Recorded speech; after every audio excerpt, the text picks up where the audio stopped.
As the quest for knowledge continues to progress forward, we find ourselves still asking questions about human behavior, social technology, and the future of mankind. In a world devoid of such discussion, 2 Crowder College instructors have been chosen to podcast their views on current events, weird science, and pop culture. And now, broadcasting from Crowder College, this is Psych Out with Nathan and Jason. Welcome to the world of tomorrow!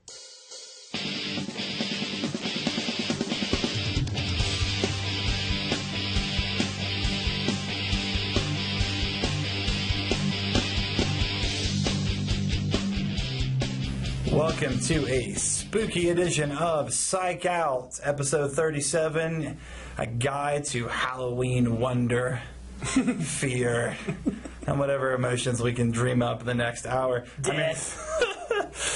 I'm your host, Nathan Gandy, a psychology instructor here at Crowder College. And I'm Jason Edgar, speech instructor at Crowder College. You look like a Jason Edgar. Yeah, thank you. I look like a Jason. Yeah. And not only is this our Halloween special, Nathan, but we also have special guest Becky Gooch joining us for our interview, and she's going to talk about all things spooky in the Joplin area. Now, some people, Nathan, they put on haunted houses. They may even be in the haunted houses. Becky consults people on how to do awesome haunted houses, and she's going to talk about some of that stuff here today. That's an awesome business card, Halloween consultant. Yeah. Yeah, your scream wasn't blood curdling enough, right. So stuff like that. I was a little bit afraid, but not a lot afraid. And what about that story about the bordello that she talked about? Right? The haunted bordello. Like, interesting? I like every time they tell stories like the one our listeners will hear, what they're assuming is, and don't you want to come and check it out? I'm Nope. like, no. Nope, I'm done. I got it. And I didn't say it during the interview or whenever she was here, but the reason I don't go to haunted houses is because, well, they're scary. Oh, absolutely. Absolutely. And this is a podcast to talk about those things. I will tell you, Jason, that, you know, we all have our different fear reactions. And, you know, some people scream, they run, they fight. Mine is the talk. Every time I go to those haunted houses where, you know, people are chasing and all that, like, I just can't stop running my mouth. I'm just like, talk. You're scary. That's apparently my self-defense or is just to blather on. My sister, on the other hand, she has the fight response. In fact, the last time I was in a haunted house with her, I had to hold her back from punching the actors because that's her immediate. Well, that's a delicate line, right? Yeah. Like, they want to scare you, but they can't touch you, right, and so on and so forth. So, yeah, always a delicate line.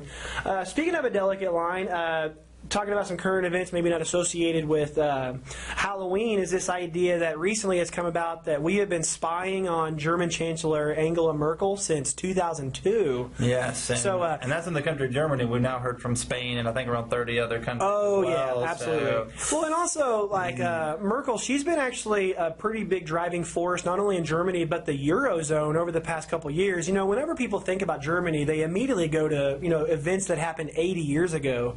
Anymore, like, Germany is actually a very, like, they set the benchmark for most of the success in the Eurozone. Like, for example, they're heavy in industry. There's, like, industries in Germany that just make shoes for Germans, and so they're kind of, like, self-sufficient in a way.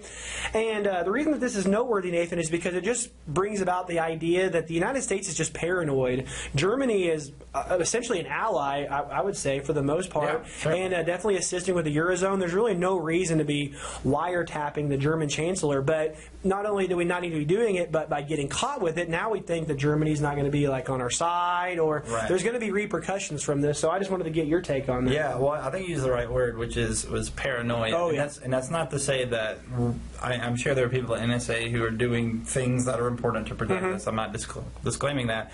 But it does speak of that bigger American issue, which is we want freedoms, we want protection, but we're not sure what the price is and how to regulate that. And I think especially here in the U.S., you know, we are more. In fact, you talked about it with the study done on Syria about we are just generally more anxious than even people in wartime.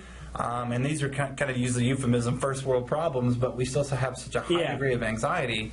And we saw it. We see it at airports. We see it now with the flying things. Is we're not exactly sure where that line is of safety versus terror. Yeah. But I think this is actually the perfect time to talk about because we're talking about Halloween, because this is when we tend to celebrate and enjoy weird or strange or scary things.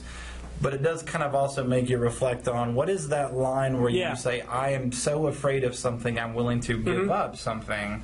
Sure. Do that. And when was this? When did we start wiretapping? It was around 2002, which was a year removed from 9/11. Right. And listen, 9/11 was a massive terrorist attack, the biggest in United States history. But since then, I've read an article that says more people in the United States have been killed by babies versus terrorism. So the idea that terrorism can happen in the United States is real, but it's extremely insignificant. And then when you compare that to like car accidents, or cancer, and also all of what the NSA is doing, they're destroying the threat of terrorism. With the threat of terrorism being about the size of an ant, they're destroying that terrorism with a bazooka. Is what I'm trying to say. So there's got to be a time where the United States kind of eases back a little bit. Just think, you know what, we don't need to be this paranoid for something that doesn't happen very often. Well, we've talked about that in Psych Out before. Is as humans, we have a problem with statistics, with probabilities. Oh, yeah. And especially when fear is involved. So you use the perfect example. There are natural phenomena that are far more likely to hurt us or kill us. But we latch on to the thing that seems scary. Terrorism is and should seem scary because that's what it's called, terrorism, to make you afraid. Whereas, being a safer driver, is probably a better thing to look at right now absolutely, than that. Or, nutrition, or you mentioned the baby health. We have a bad infant mortality rate, so absolutely. So, Halloween's a good time to reflect on fears, to enjoy fears, but also ask yourself, why am I afraid of certain things? And maybe I shouldn't be afraid of these things at this moment. Maybe I'm exaggerating those things. And something else that happens in October, I guess we can move on to entertainment, but is the World Series. Have you been watching the World Series, Nathan? No, sorry. And as I've mentioned to class and patrons of Missouri, and this is not because I was born and raised in Louisiana, but since in Louisiana there was not a major league team except for college, and so I was always kind of removed from that.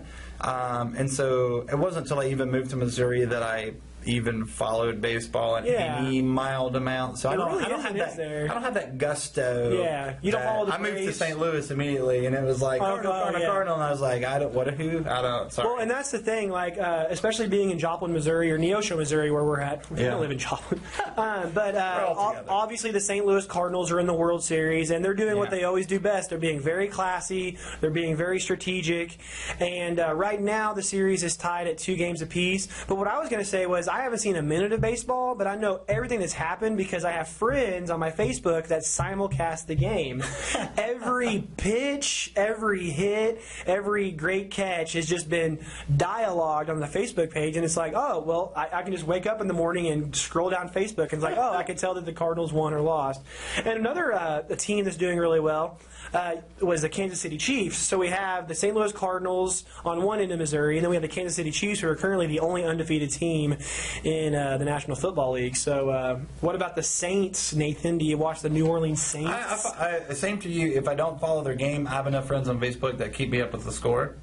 Oh, yeah. Okay. And they've actually been doing fairly well. And not to devolve into sports talk, but the Saints are one of those teams that, at least in the generation I'm from, we're never that high performing a team, but just a few years ago had a amazing uptick. Oh, sure, and have continued that momentum. Well, actually, after the Hurricane Katrina, it's gotten way better. Absolutely. I remember times, like years even, that the Saints were just the worst team in the NFL. So I'm going to use sports to bring us back to Halloween, because I was going to ask you, did you ever dress as an athlete or a teammate? Because that was always kind of like the generic Halloween costume for some people. Oh, yeah. I'm a football player. Well, I'm a baseball player. I was putting out my winter clothes even just yesterday, and I have an old Peyton Manning jersey, and I've never dressed up, but I think it would be really simple to just put one on and then put like some zombie makeup on and just be like, I'm zombie Peyton Manning.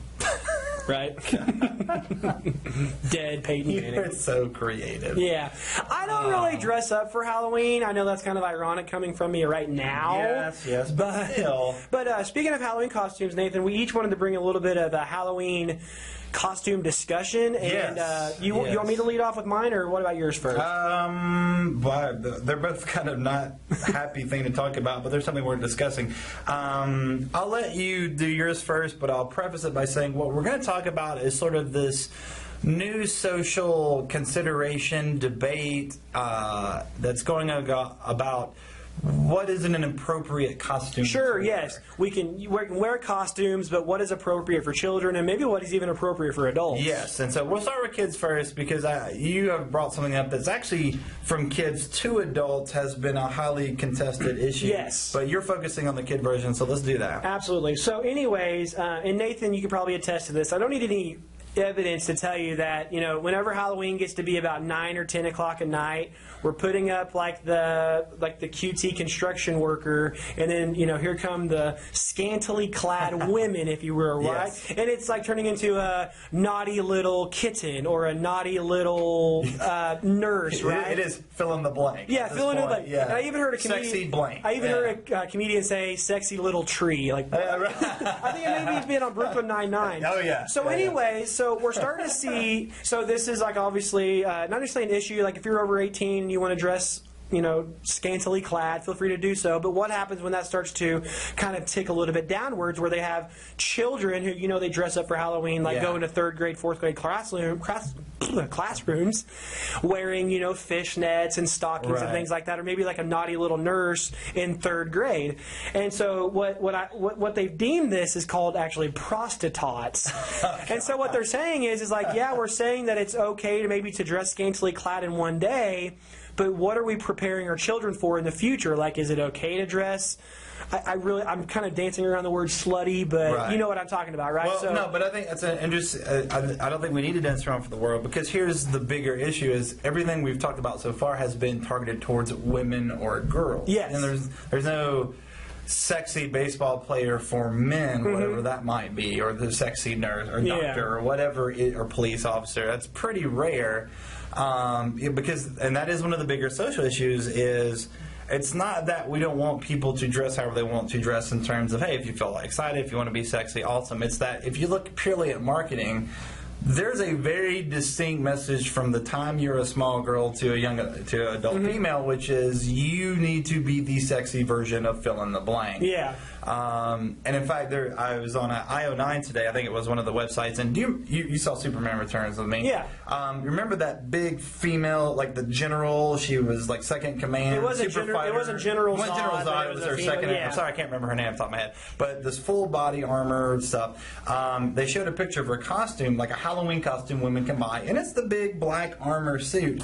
But the package is this pink frilly with sexy letters, like women's. And it was like, but this is like a weird alien super fighter. Yeah. But even the packaging was like, but ladies, and it was like, real, that's your target? Like, that's what you're going to go with? So, it is that interesting balance we're trying to find between letting people enjoy what they want to enjoy. And in fact, speaking of the adult side, adults spend 2 to 3 times more on Halloween than they do for kids. I mean, it is as much a adult holiday as it is a child celebration of things. But yeah, if the message very early, especially for women, is you need to be the sexy version of something, it does feed into that whole big, larger social construct of body image and stuff. You may be pushing, the whole female race back a couple steps just by, promoting this. Right. And we're not saying, like, you can dress up however you want, but understand there's going to be implications. Absolutely. Right? And I like that. Again, I'm even not as interested in the adult version, though I think it's something worth talking about. I do like talking about the kid version, because there is that weird, like, is this the age where we want sexy to be the identifier in the costume? And here's another thing. We have this idea that it's Halloween. It's okay. Well, I mean, Halloween is a man-made construct, and then all of a sudden we have, hey, well, women should dress, scantily clad. Well, now we're kind of buying into the whole aspect of it. But let's talk about transition to your idea of maybe something that's just going to be blatantly inappropriate, maybe something that is more violent, if anything. Yeah, and I showed Jason a picture of, I guess a trio of friends, maybe one of them's a couple of 3 friends who dressed up as Trayvon Martin, sorry. And of course the very famous case we talked about already, the young African American boy had a hoodie on, got shot mistakenly, and he was a gentleman who was George Zimmerman, who was on trial for shooting him. And so it's basically they posted on Facebook themselves in this costume where one of the guys, and let me be clear, it's a white guy with black face on, like shoe polish on his face. So already pretty offensive. Already pretty bad for historical reasons. You know, wearing a hoodie with a big blood stain in his chest. And then his other friend has a black T-shirt that says Neighborhood Watch, and he's holding his finger to his head as if he's shooting him. And so, you know, this popped on Facebook, and not surprisingly, a significant portion of the internet said, "Oh my God, yeah, really?" Yeah. At this point, my first impression was just too soon, right? Like this happened this year, 2013. You don't want to go to Halloween 2013 as Trayvon Martin, if ever. If ever, yeah. The fact that it's still a hot issue in culture probably should have been off limits. And then you bring the obvious racial tones that are there as well. And for those of you who might be like, well, why can't you dress however you want? Let's be clear. Blackface in and of itself is a very racist symbol, and when these people, their Facebook posts were read, they were very racist in the things they had to say about it. So this wasn't a misunderstanding. They were intentionally, you know, being disrespectful for the sake of, isn't it funny? There are tons of other duo outfits you can do. You could be ketchup and mustard. You could be policeman convict. Trayvon George in 2013. Come probably on. Not. But that's to go back to the larger issue, because you brought up like kind of gender and costumes and trying to figure out what's right and what's wrong. And to be fair, Psychout doesn't have an answer. We're just tossing this out to you. But this brings up that larger issue too of the race thing. You know, there is that kind of hot issue of, should your kid dress as an Indian? Yeah. They're not, you know, because that's not a character in a book, it's a culture. And when is it right? When is it wrong? And again, I don't have all the answers. I have my personal beliefs, and even I still struggle with it because I'm about to have a kid, and I wonder whether my kid wants to dress as something and I'm not comfortable with that. Or dress in something a little more scantily clad. Right, exactly. The other girls in her class have this costume. So these are issues that we're kind of dealing with, and yes, costumes are fun, and it's, like I said, this is not a broad declarement of we need to change costumes to go to some version of morality, but it's a reminder that we need to maybe think about while we're picking these things. Yeah.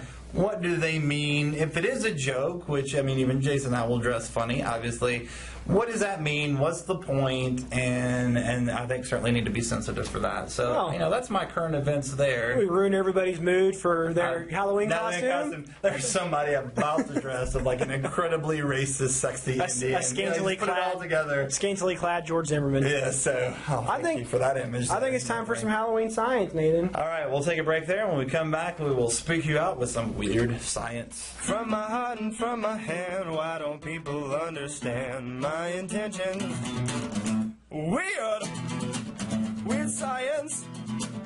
Weird science. All right, welcome back, and we're here, our second block, Weird Science. Weird spooky science. Yes, and if you join us for the current events, we just talked about how we get all of our information from Facebook, especially with the World Series, right? Like I just got to scroll through Facebook. Or the Saints. The Saints. The Bears. Well, anyways, we like the Pew Research Center, right, Nathan? Yes, we do. Well, they're a really good, objective news source, survey source. Yeah. And they recently put out an article, Nathan, that says 30% of Americans get their news from Facebook, according to new research. So basically, instead of going to maybe Google News or maybe, you know, getting their own like newspaper at the local convenience store, they're just clicking on Facebook, going down, and whatever they see, they see. So if a friend posts an article, that's how they receive their information. Yes, and this is problematic to me, being a speech instructor, maybe even for you as a psychology instructor, because I know that there's certain blogs out there that, well, you know, they'll write an article and they'll get it published, and you could probably share that on a Facebook wall, and it could say, Obama confirmed a Muslim, and it's like, well, where did this come from? Well, it came from Facebook, thinkprogress.org or something like that, right? It didn't necessarily come from U.S. News and World Report. And there's that thing we've talked about in the early days of Psychout where you can post something on Facebook, and just by it being reposted so many times, it feels like it's true. Oh, yeah. Absolutely. Because you've seen it so many places. I said, oh yeah, that's a little funny. All right, tell me about your weird science, Nate. All right, my weird science is scary for a different reason, because it's a real serious thing, but also has kind of a sci-fi bent to it.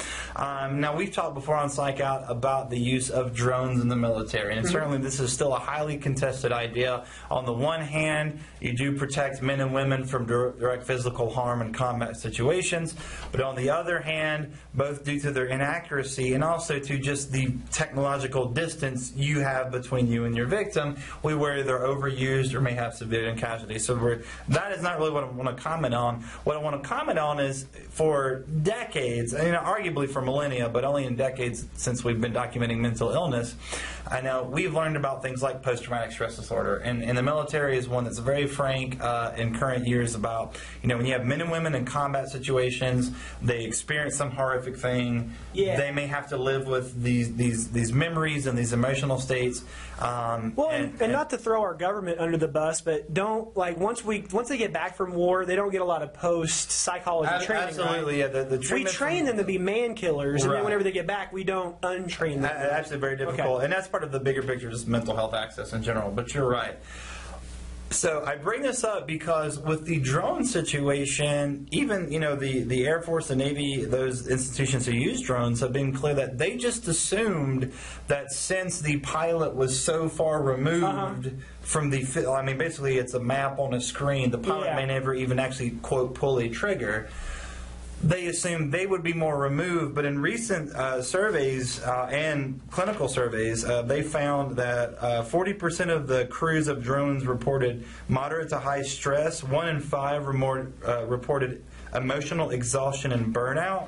And one of the subjects they interviewed for this article I have, basically he was able to see, even though I just sort of piloted these things, if you count what happened afterwards, he felt, thousands of people had died, and so he felt like I am responsible. So he was able to empathize, even if he was distanced from this, that, hey, I realize my actions are causing people to die. And so we have men and women being affected by this. And the reason why I brought this to weird science, that's a very serious science, but one of the possible treatments in terms of, let's assume for now, I'm not arguing drones are good or bad, let's assume this is going to happen, so how do we at least protect men and women from PTSD or for basically personifying the violence? One of the pitches was, and I'm going to read this directly because it was very interesting, researchers have proposed creating a Siri-like user interface, a virtual co-pilot that anthropomorphizes the drone and lets the crew shun off the blame for whatever happens. So basically, kind of making the drone personified, almost alive. Like if you have Siri on your phone talking, and it kind of, you almost pretend like it's a robot or a person. Well, their idea is, if we can create a personified drone, then the person, even though they're really piloting it, they'll be able to say, well, it was the drone that did it. Because they kind of see it as a human-like thing. If that makes you sleep better. Absolutely. So it's a very interesting way to do it. I like your phrase, if that makes you sleep better. It's not addressing the big issue of drones. Would you like to bomb Pakistan? Exactly. So, but I thought, that's weird, but not technically incorrect psychology. You might consider it a misuse of psychology, but not incorrect. And we can personify things and say it was that thing's fault, not my fault. What I was thinking of whenever you said this, Nathan, was how the guy felt that actually dropped the bomb on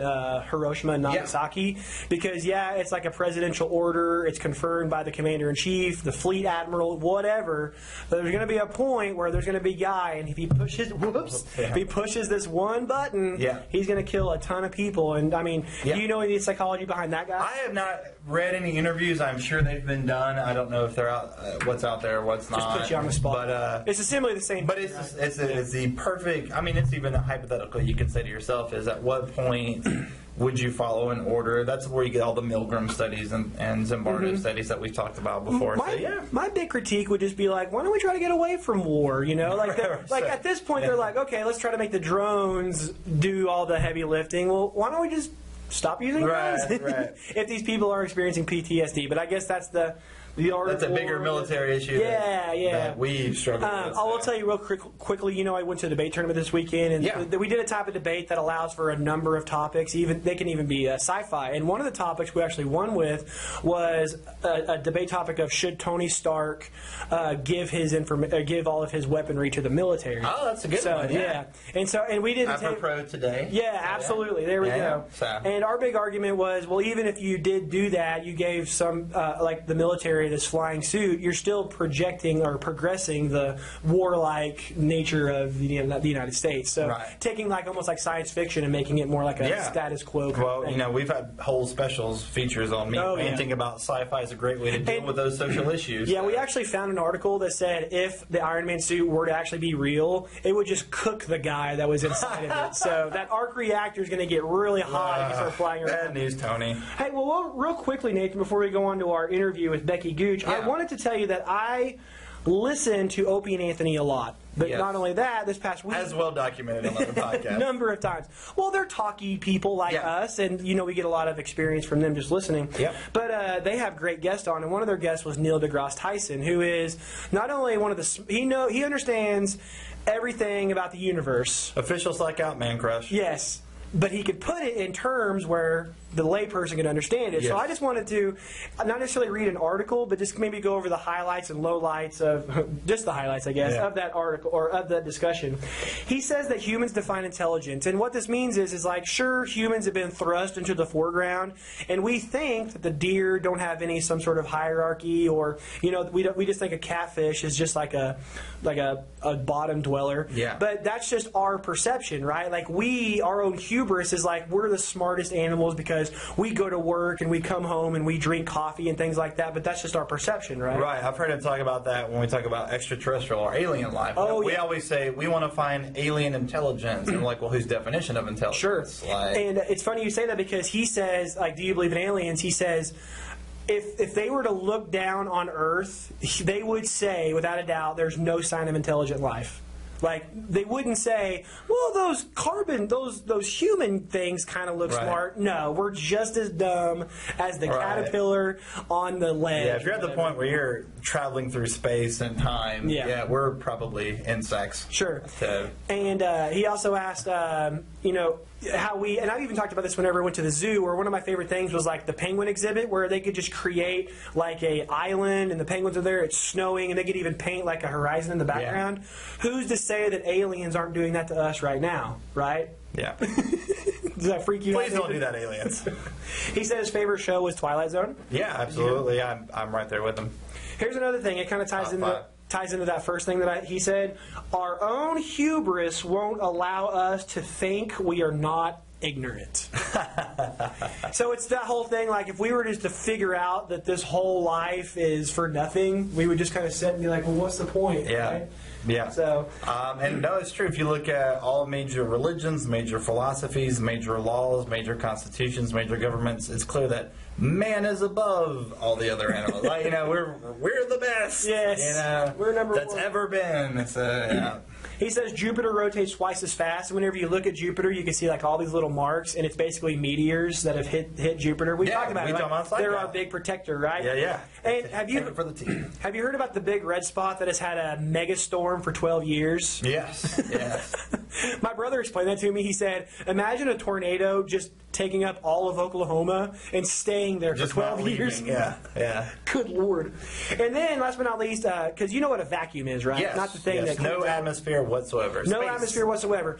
He says that, well, nature must hate that because there's no air. And he says, well, it's quite the contrary. Nature doesn't care that there's no air. It's only the humans that care if there's no air or not. So one of my favorite quotes he's ever said, or I'll paraphrase this stuff, is he's talking about, whenever there's like environmental things, which is we want to protect our environment, but you always hear about life is amazing because look at how it exists and life is everywhere and it's just as amazing. He's like, no, life is fragile. Like, you just start walking north or south in a new direction, the Earth will try to kill you. Yeah, yeah. Like, it will space will try to kill you. Yes, even if you leave Earth, there will be other things. I mean, like you saw gravity. Yeah. A perfect example. Like, space wants you dead. Yes. Like, but that's a human thing because again, there's stuff in space that's happening that may even be life in space in that vacuum. But yeah, it's bad for us, so we assume not for us. It's like, the universe is not made just for you, Captain. So, well, that's some weird, scary, fun, strange, sad science altogether. So I think that's par for course for us.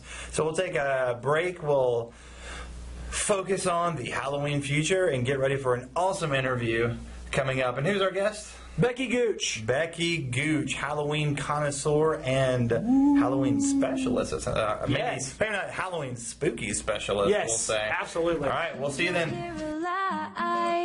Cause this is thriller night, and no one's gonna save you from the beast about to strike. You know it's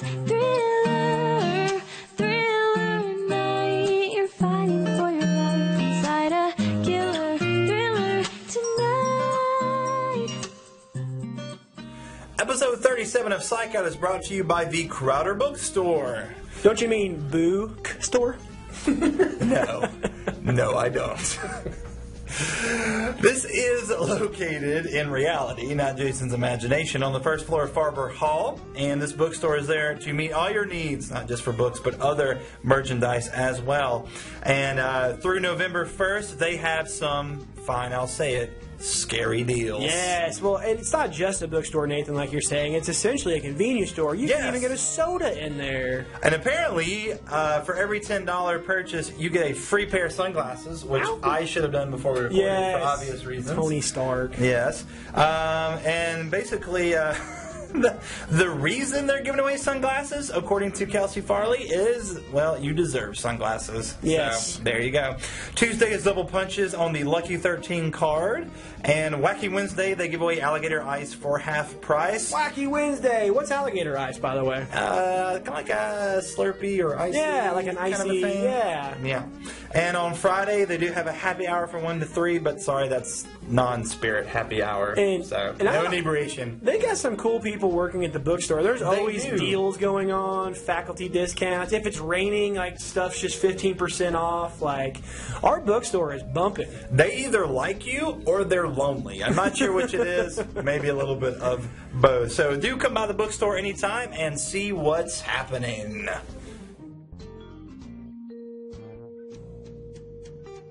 All right, welcome back to Psych Out, Halloween edition, and we are pleased to be joined by Becky Gooch of Joplin, Missouri, who, well, tell the audience a little bit about yourself, Becky. Well, I'm from Joplin, as you said, and I am one of the owners of Dream Spiral Productions, LLC, and what we do is haunted attraction work. We're consultants for haunted houses. We also own historic ghost tours in downtown Joplin and Carthage. So this is a busy time of year for you, right? Incredibly. And we actually met each other not before this interview, but during Greece, right? Yes. What was that character name you played again? Cha-Cha de Gregorio. Cha-Cha de Gregorio. That's who Danny takes to the dance instead of Sandy, right? Yes. And you were a hot dancer. That's right. That's right. And you've also helped me with some interp stuff for the debate team. And recently, speaking of which, you were also a part of Rocky Horror Picture Show. Yes. What did you do for them? I'm the choreographer for Rocky Horror at Joplin Little Theater. So the actual stage show version. Cool. So if anybody watched the Joplin Little Theater production of Rocky Horror this past weekend, and they thought, wow, the dancing was so good, People were like, that was totally vulgar. I can't believe that was mostly my fault. Well, yeah, and even in conservative Joplin, you still said you had sold-out shows, added shows. And their original performance dates were sold out a month before they even started rehearsals. Mm-hmm. So they didn't even know who the cast was going to be, and the public was already like, we will be there.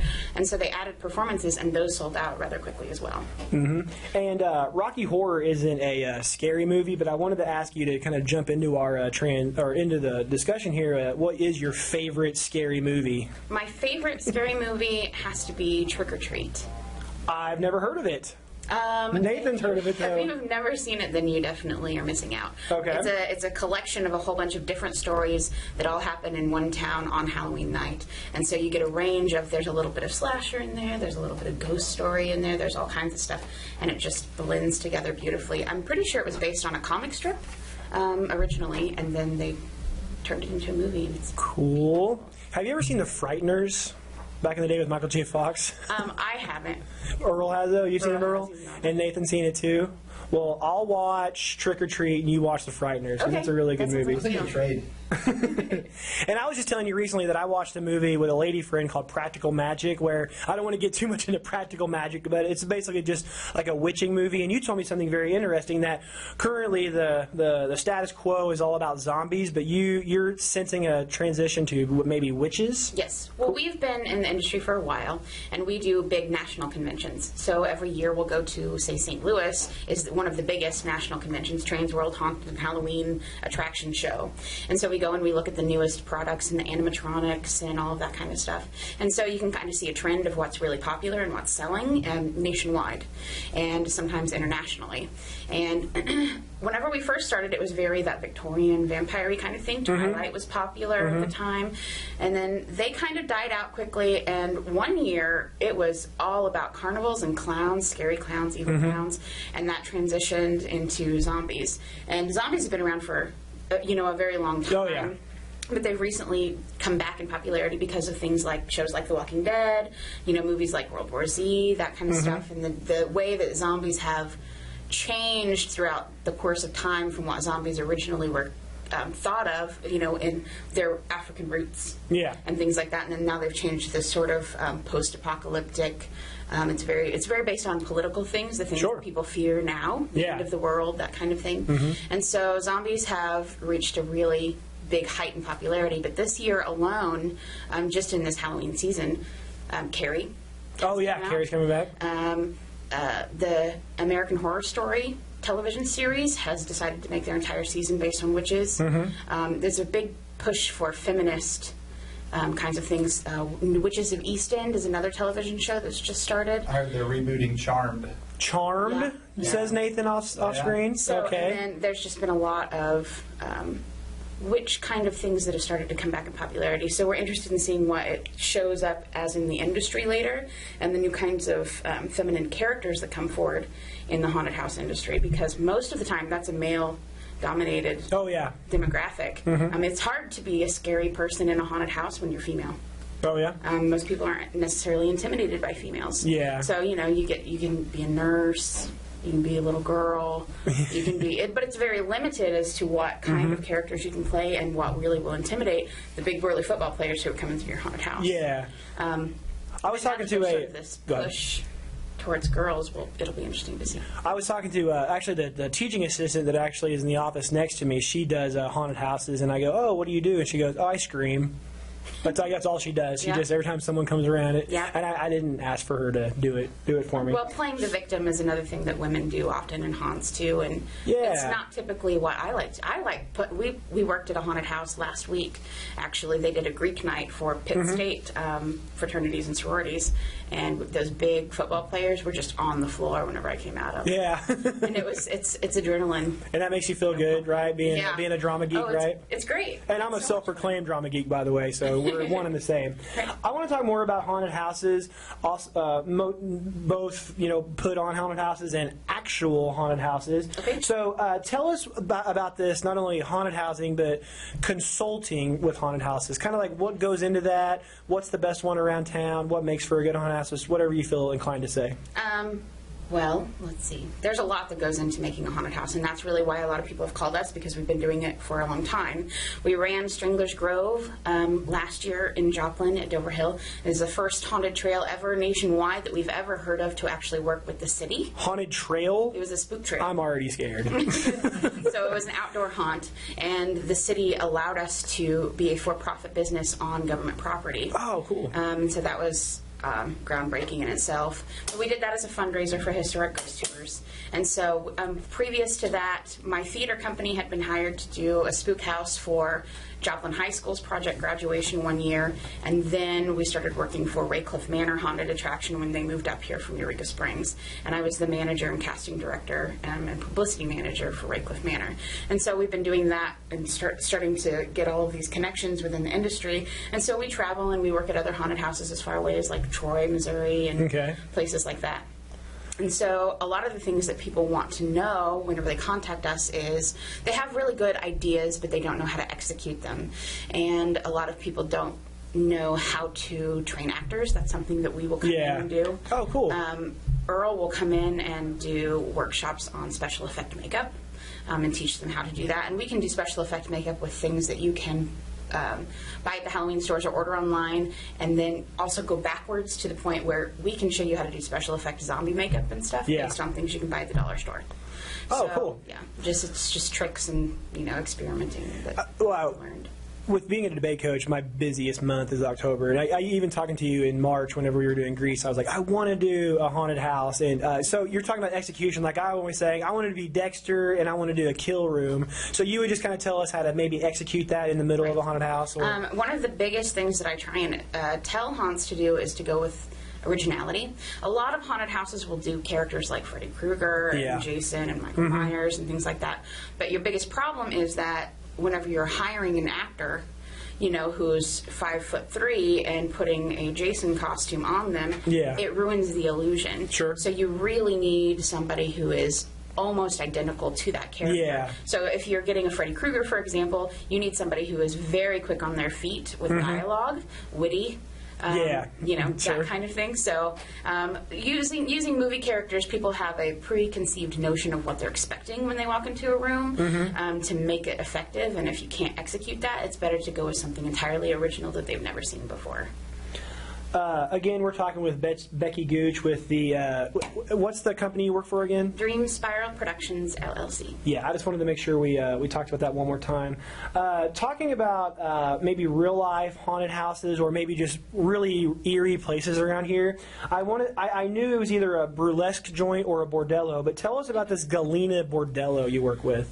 In June, actually, Chip Coffey from Paranormal State, he's a psychic out of Atlanta, came up, and also the Klein brothers from the Discovery Channel, My Ghost Lab, came up and they did a documentary about this supposed bordello on Main Street in Galena.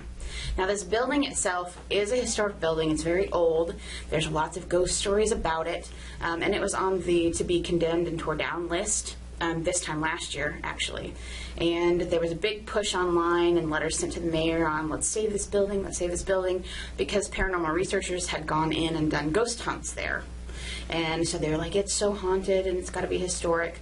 And so somewhere along the line, someone tied together an actual historic case from Galena that was set in the 1890s where this woman named Nancy Stuffelback ran a bordello. And she and her girls would invite minors in, and they would kill them, rob them, and dump their bodies in the mines that were out there in Galena.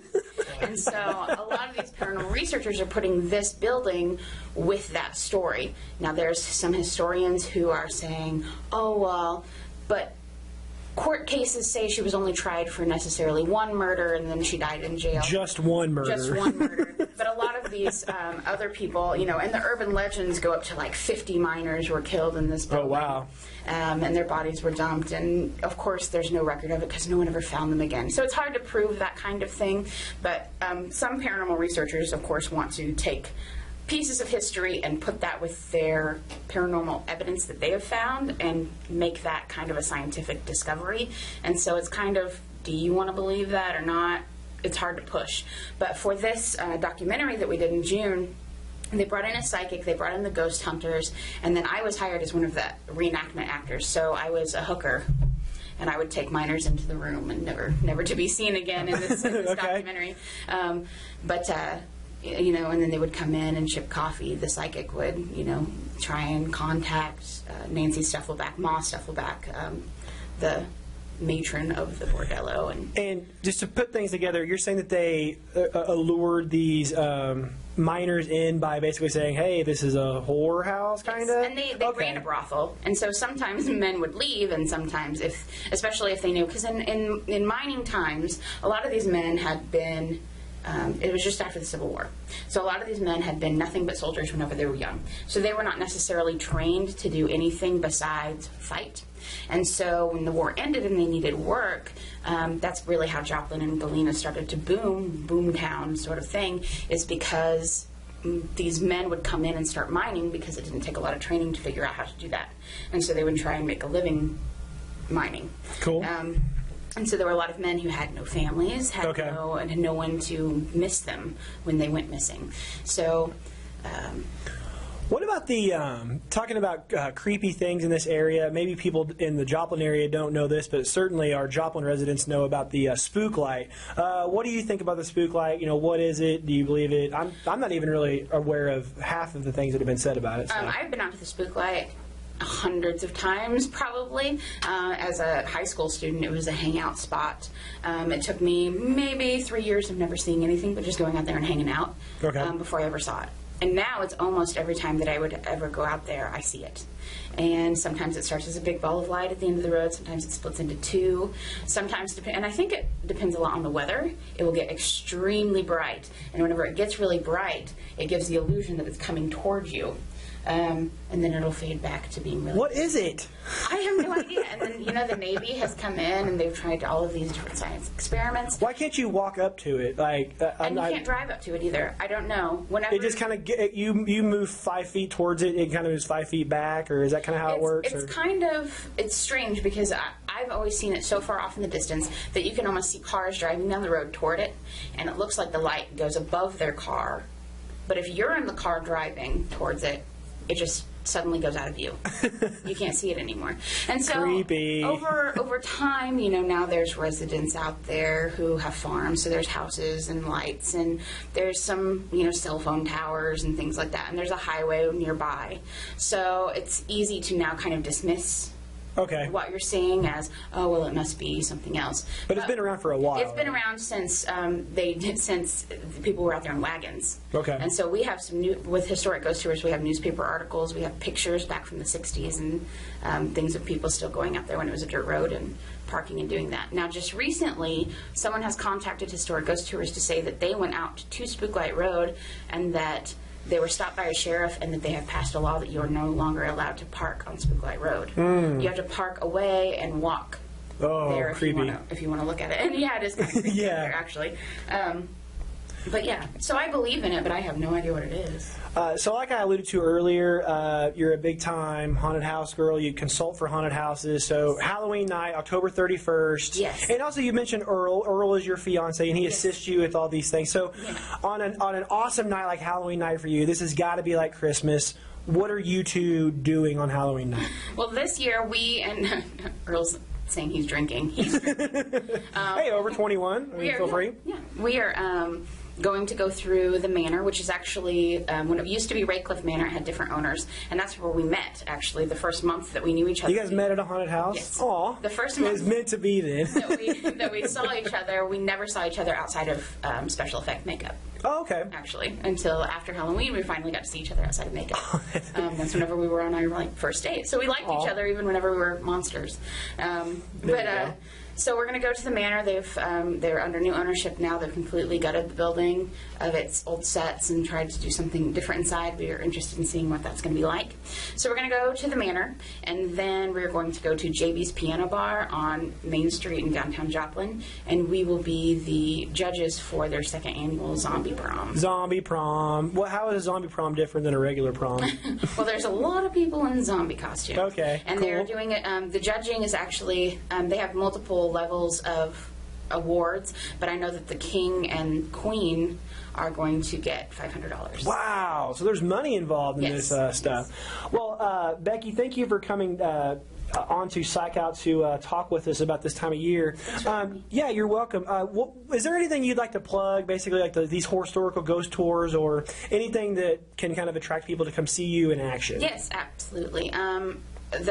Historic Ghost Tours, we have a Facebook site, and that's probably the best way to go. Is it just Historic Ghost Tours Historic on Ghost Facebook? Tours, if it doesn't pop up as the first thing that you see, I would try Historic Ghost Tours Joplin, but I'm pretty sure that we're the only one.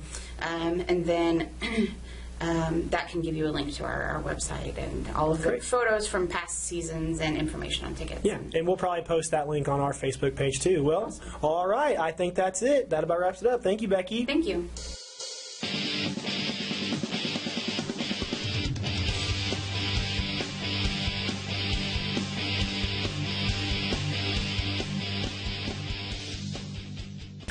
Nathan and I would just like to stop and say thank you to dedicated listeners and viewers of Psych Out. Hooray! Remember, you can watch new podcasts weekly on YouTube at youtube.com/Crowder Psych Out, all one word. And our numbers are growing, so keep it up. Yes. You can also subscribe for free on iTunes. Simply search for Psych Out under podcast, find our page, and hit subscribe. Don't forget you can listen for free anytime. Anytime? Anywhere. psych-out.podbean.com. You can also like and follow Psych Out pages on Facebook, Twitter, and Instagram at PsychOut66 for daily podcast-worthy quotes. Posts. Maybe I'll say a quote. Maybe you can quote me. Yeah, there you go. And be part of the show by posting or sharing with us the latest in current events, weird science, or pop culture. Thanks once again for viewing and listening to Psych Out. Thank you, guys. Thank you, guys. 37. We're about ready to get 40. 40. So old now. Back in my day, we only had 3 podcasts. I mean, once we hit episode 52, if my calculations are correct, that's our 1-year anniversary, right, Nathan? Yes. Around Valentine's. There are 52 weeks in the year. Yes, around Valentine's Day. Aww. And we're at Halloween right now. I expect something special. Well, dare we say maybe that'll be our first live broadcast? Don't tease me. Don't tease me. All right. Well, we each had some busy weekends, Nathan, so I'll go ahead and let you start it off. My busy weekend was more fun for fun's sake. So I got to go see Riv Tracks. We've talked about it before. The comedy geniuses behind Mystery Science Theater give their funny commentary live while they watch a movie. At theaters in Joplin this time was Night of the Living Dead, as in the original 1950s George R. Romero zombie movie. We've even talked about it in our zombie special long ago. So the classic black and white zombie-filled movie. It was very interesting. It was neat to see in this movie a lot of the zombie tropes that now we just expect all zombie things to have.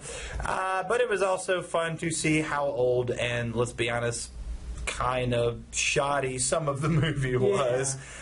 You know, it shows its age and its humor. But we had a lot of fun. A good group in the theaters. I'd say probably 75% packed, which is good for the Joplin area. And they all seem to enjoy it? Oh, yeah, a lot of laughs, a lot of fun. My wife and I went. They're going to do another one in Christmas. I hope to drag other friends I'm going to there. go to that one if I'm not busy. So. I liked it. And once again, for those of you that don't know, you're in the movie theater at Joplin. Yeah. And what you're watching is 3 guys making fun of Night of the Living Dead, right? Yes. They film live in Nashville. Yeah. And so we're watching their live show, but the camera work can, they can change angles and show things because they're viewing at the same time. So Sure. Lots of fun. My weekend, just hanging out with friends. Nothing too exciting there, but you had a busy weekend. Wow, yeah. We got back from the JBU Golden Eagle, which is basically just a speech and debate tournament, on the JBU campus. And even though JBU is like about an hour and a half away, this is considered like not only like a regional tournament for us, but almost like a home court advantage. Like it's super close. We debated on Friday afternoon. We got to sleep at our own houses and Friday morning and didn't have to just get up and out of a hotel. It's just, so there's this kind of like a home field advantage feel to it, but if we didn't do very well at the Mule 2 weeks ago, we just dominated this past weekend. Nice. We've talked about Will Wheeler from there's this pro division, and pro is basically anybody can do it. I was even in it this weekend. I won't tell you what I got, but I'll tell you it rhymes with second. Okay. In both speaking and the overall event. But here's the thing. I was beat by my students. Nice. Yeah, Will Wheeler took first overall in debate, and then Alyssa Barrett, she was a semifinalist, but she got top speaker in the event, and I got second. She's both. in my class right now, by the way. Yeah, so she's good an job. honor student. I like that. The student has become the master. Yes. In the varsity division, Natalie took second in speaking and overall. So this event called IPDA, we just dominated other teams. We got overall top community college in debate. And I'm pretty good at PDA. PDA, there you go. And not we true either. And then you know the part where there's a couple of individual events. I know you judged pros before, Yes. but there's impromptu. These are considered individual events, kind of almost like track and field. And so we had a few breaks to finals. We didn't have anybody place first or anything, maybe like fifth, sixth, whatever.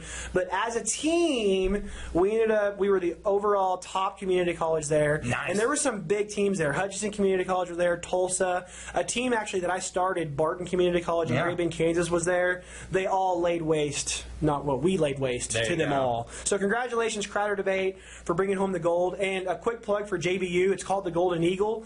The trophies were beautiful, and the top thing, you know how it's always like an angel or whatever. Yeah. It was like this beautiful, just gold eagle with their arms flapped out. We had like Nice. 13 of them, and they just, look it looks at like you just guys. like a little eagle's nest of golden goodness. Eagles. So, anyways, that's all I got for this Well, weekend. congrats there. Yeah, I was going to tell. Well, we did that Iron Man discussion, but so me, Alyssa, and Will, they're out of 20 possible rounds. We won 17. The pro division. Nice. They just, I guess they just couldn't. That's how we roll at Crowder. That's do how the we pro roll. debate. So, anyways, we need to talk about our toys, Nathan. Yep. What'd you bring? It's on my chest. Oh, yes, your chest. After today, I will leave it here, but I have something on my chest. I'm not going to say what it is. I'm going to have listeners actually get online. I but, can't even say the fun name of it. Okay, you can say it. You can say it. Is it the arc reactor? It is an arc reactor. This is part of my Jason and myself's costumes today that we were going to wait till the end. Costumes? Okay. This is just my a normal costume. Jason just apparently had that kind of a weekend. And you notice the whole period of the whole psych out. I'm like, just kind of moving my. I bet you've grown more comfortable with. Should we tell people who you dressed as? Oh, I dressed as Pepper Potts. Yes. his So he's my secretary, partner. right? Yeah. So we have Tony Stark and Pepper in the up That here. is what we're doing. Now, my costume is not my toy. I actually wanted to bring Yeah. my hat. You did. That's That an I was awesome gotten hat. by Shirley Goldhopper. She was the director of Crowder's Red, White, and Tuna in That's a good June. one. This is noteworthy for two reasons. One, to celebrate Drew Feathers this past weekend, a great performance in Sylvia. He Yes. wasn't in it. He was the director He was of the it. director, but still. But two, Drew had to cross-dress about 8 times in that performance. Yeah, and, both well, actors were going in and out. Yeah, there, so I guess I'm kind of. Now you put that on, and now you're like a red, white, and tuna. Yeah, aficionado. so I'm just kind of doing my own cross-dressing thing here, and it's a cool little hat, and I'm just going to keep it here for the tenure of Psych Out. Well done. Well, that's about all we have to say. Jason, you want to make a quick plug for our future idea for the spring semester? Yes. We only have a few weeks left in the semester. Well, believe it or not. absolutely. The past 5 weeks, as you'll notice, well, except for the Russ Hopper interview, Yeah. we've had interviews with noteworthy people around campus and elsewhere. And even going into episode 37, Nathan, we really haven't had a lot of students. So we promise, not until after maybe New Year's, going into spring 2014, that is going to be the semester of student interviews. Yes. So if you are listening and you're a student and you'd like to be on the Psych Out program, you got to do 2 things. One, you got to get a hold of us, and 2, you Yes. got to have something cool to talk about. You know, Becky talked about haunted bordellos. Yeah, right? well And- done. Well done. And the spook light, things like that. So we're not going to come in here and talk about, what you did over the weekend, even though we seem to think our plans are just grandiose. It's our podcast. But- we do what we want. If there's something unique, fascinating, weird science, pop culture you want to talk about, get a hold of us and we'll book you for an interview during the spring semester. Or I guess we can also say, or a segment. Let's say you want to do a weird science and not an interview. Yeah. Like, okay, There we go. And you can bring a weird science to the table and tell us all about it. We've had enough adults on Psych Out, and we're a community college, so let's have some students, Nathan. We need students. Well, that's all I got. I'm tired of talking. And I got to go trick or treat. And So my heels are killing me. Your heels are killing me too. Let's wrap it up there. So thanks for listening. Thanks for joining us for our Halloween celebration. We will see you next week for episode 38. Have fun on this All Hallows Eve. See you later. Float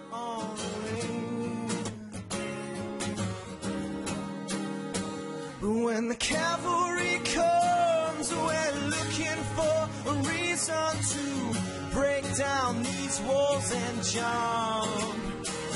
When the cavalry comes, we're looking for a reason to show you the brave don't run.